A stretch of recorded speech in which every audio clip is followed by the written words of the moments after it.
everybody, and welcome back to the channel. Today I'm using scenes because I'd like to talk about a character. I've been seeing a lot of things about how a lot of people say that Harley Quinn's outfit is unpractical.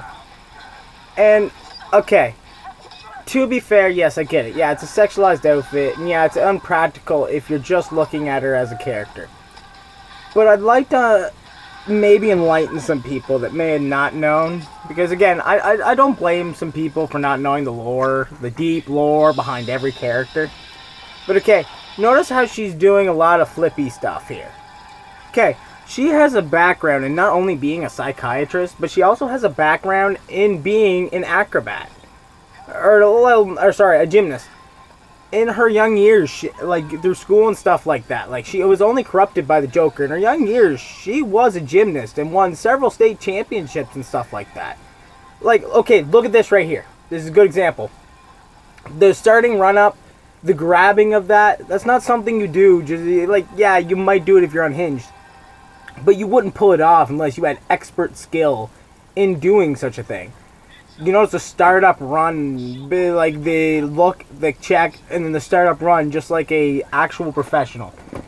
Watching this scene here, this is another thing that is very. It seems like it's just haha, silly, goofy, but this is actually something that would be extremely hard to do. Is fall down the rope the way that she's going to in this scene.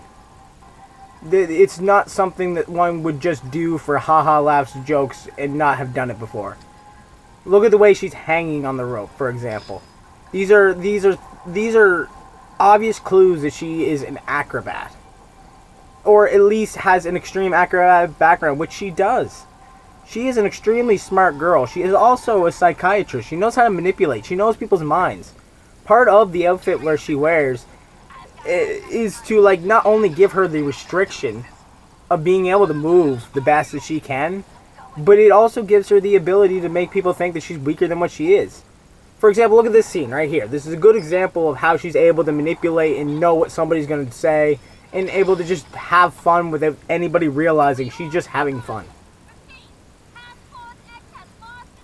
All I'm saying with this character is that, yes, I understand that her outfit seems sexualized in the future, with her newer outfit, but you have to understand, not only is she not being sexualized to guys, because by that point she's away from the Joker, she's had a bad taste for dudes, and now she's into girls.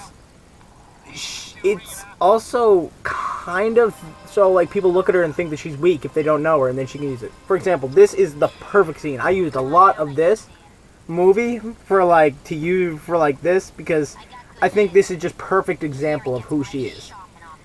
Her ears are so sharp. She already knew who it was before she even looked up. She knew it wasn't Batman. That's why she said come out. She knew Batman wouldn't have come out. Here in a second, you're going to see another good scene. Okay, listen to what's said during this. Funny that you're not, say, using your psychiatric training to make a decent living. Instead of dressing up. Obviously, she has an extreme psychiatric background. To be able to work in somewhere like Arkham that would be known for the worst of the worst, and you'd have to be one of the best doctors. So not only does she have a knowledge in the manipulation, but she also is just like Nightwing behind her, and she's an extreme acrobatics. Okay, Nightwing's not like Batman or any of the other characters. You'll notice in the scene, he actually gets hurt. Batman gets shot with bullets, and it just bounces off of him. Notice, that actually kind of hurts. That's because his suit has to be made lightweight so he can do his acrobatic moves, because he's an acrobatic style fighter. She is a lot of the same way. She's a gymnast, but her moves are more acrobatic like his. So instead of having a lightweight suit like he does, she doesn't care to hide her face.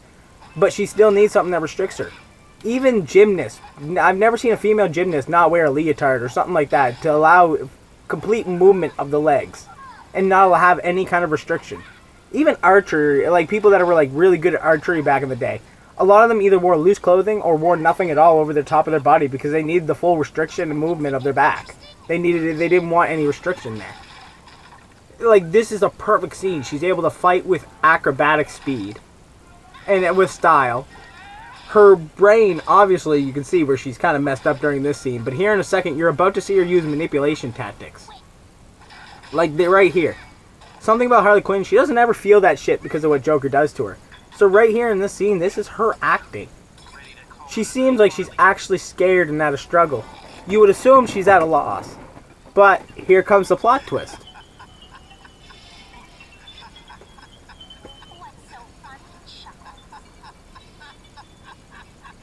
The whole fight was just a gimmick. She had stuck him pretty early on with her Joker venom. So she also knows how to play out a scene and play somebody to her full advantage, showing how smart she is. Anyways, that's the video from me. I think her outfit's completely practical, but let me know your opinions. I think it all comes together when you know her back.